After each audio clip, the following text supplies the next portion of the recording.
Jésus proclame, il s'écrie, « Si quelqu'un a soif, qu'il vienne à moi et qu'il boive, celui qui croit en moi. » C'est au dernier jour de la fête des tentes qu'il crie ainsi.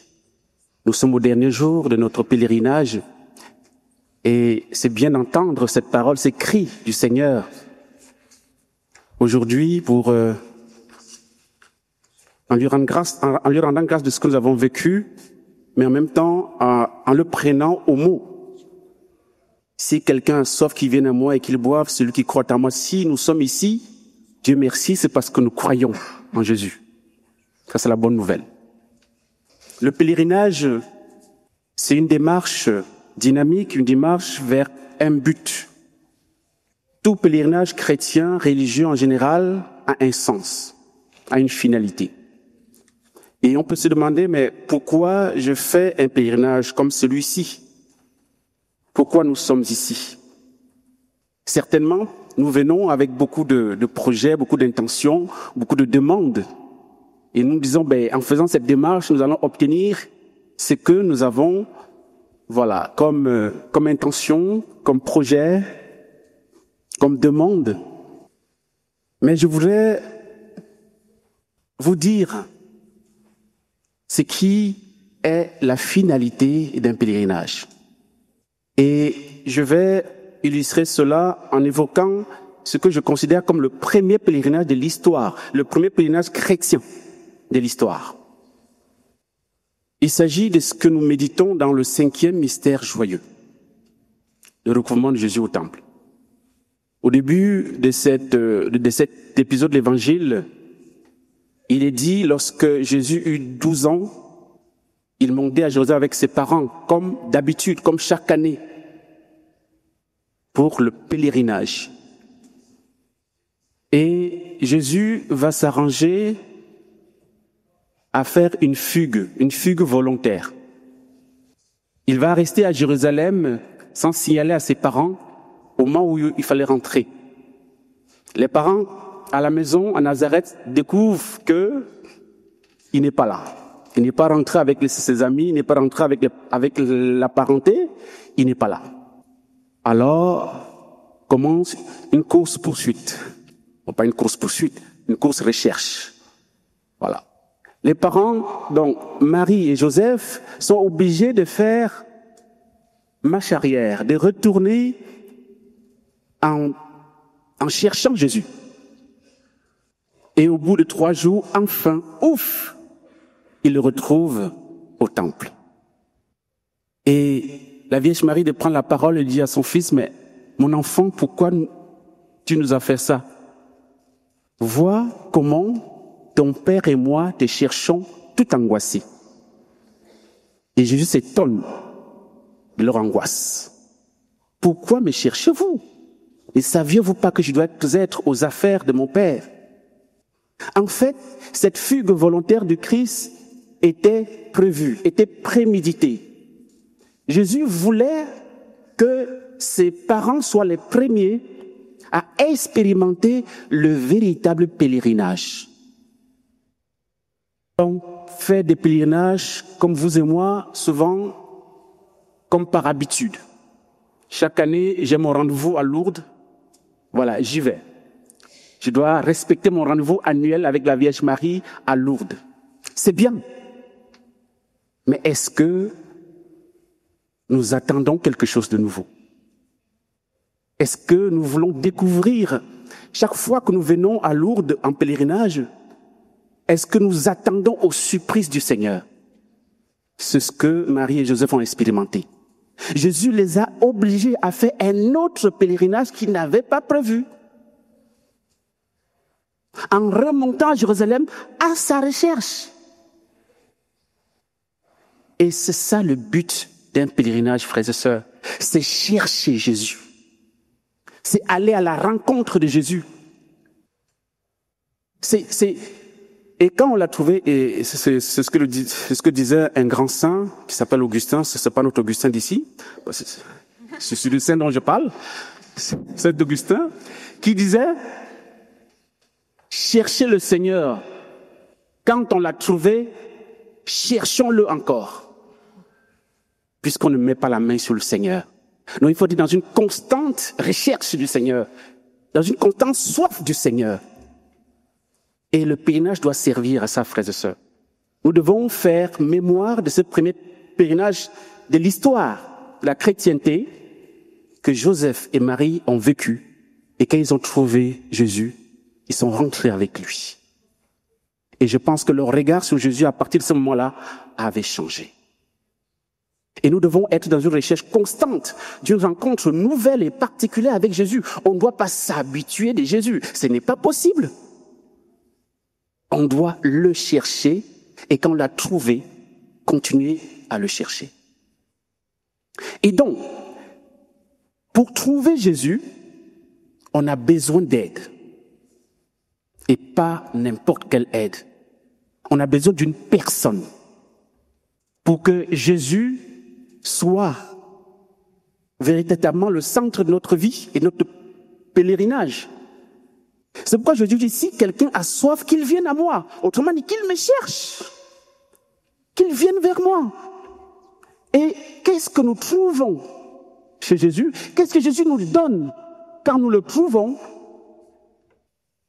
Il nous donne à boire d'un breuvage qui n'est pas ordinaire, d'un breuvage divin.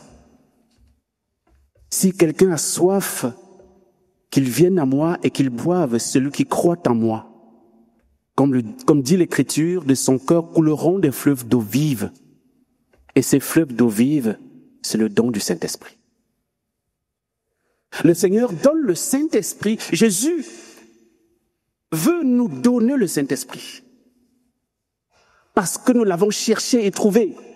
Pour que dans le Saint-Esprit, nous ne le quittions plus jamais.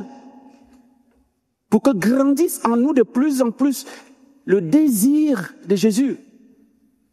Et lorsque le Saint-Esprit nous est donné, il réalise à la lumière des textes que nous avons aujourd'hui deux choses.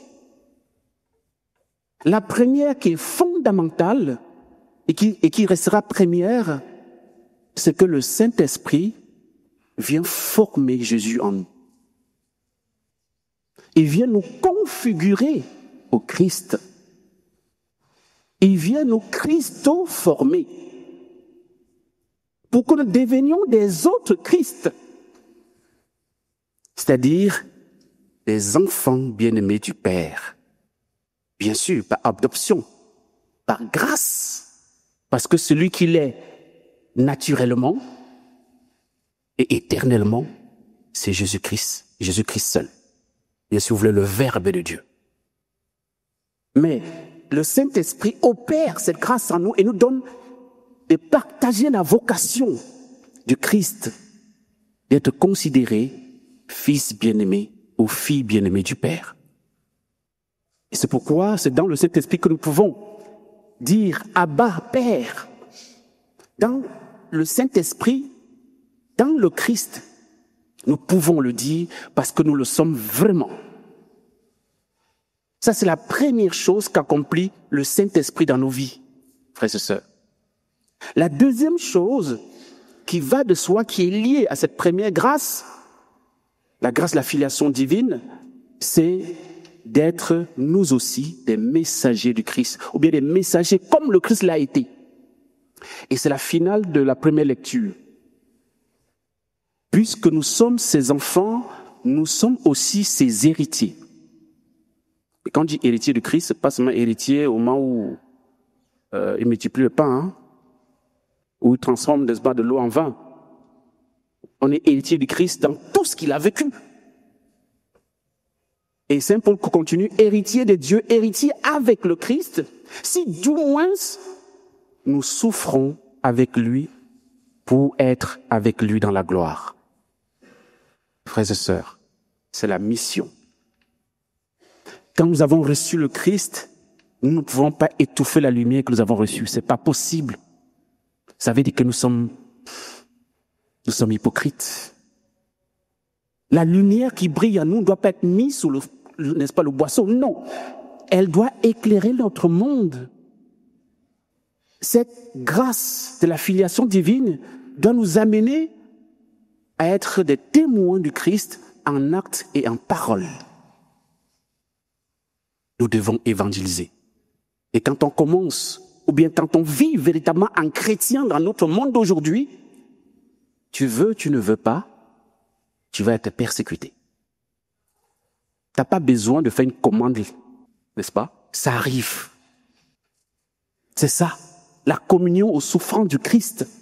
Et le Christ a évangélisé en acte et en parole jusqu'au don de sa vie.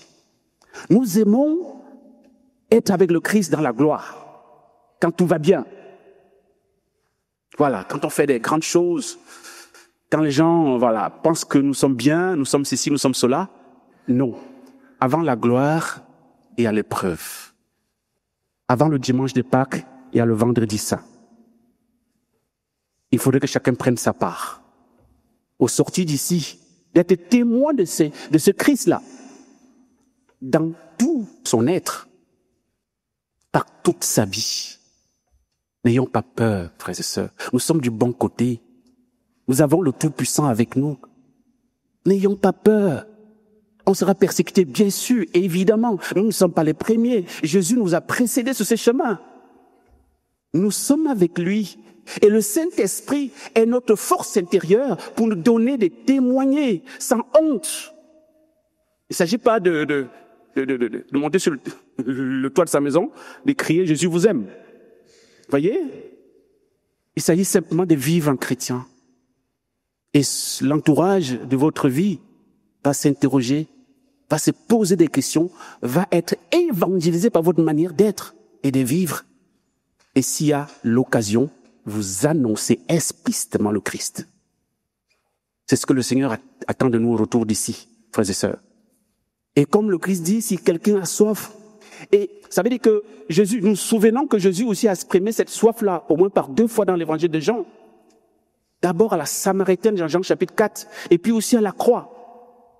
Surtout à la croix, il a crié, comme aujourd'hui. J'ai soif.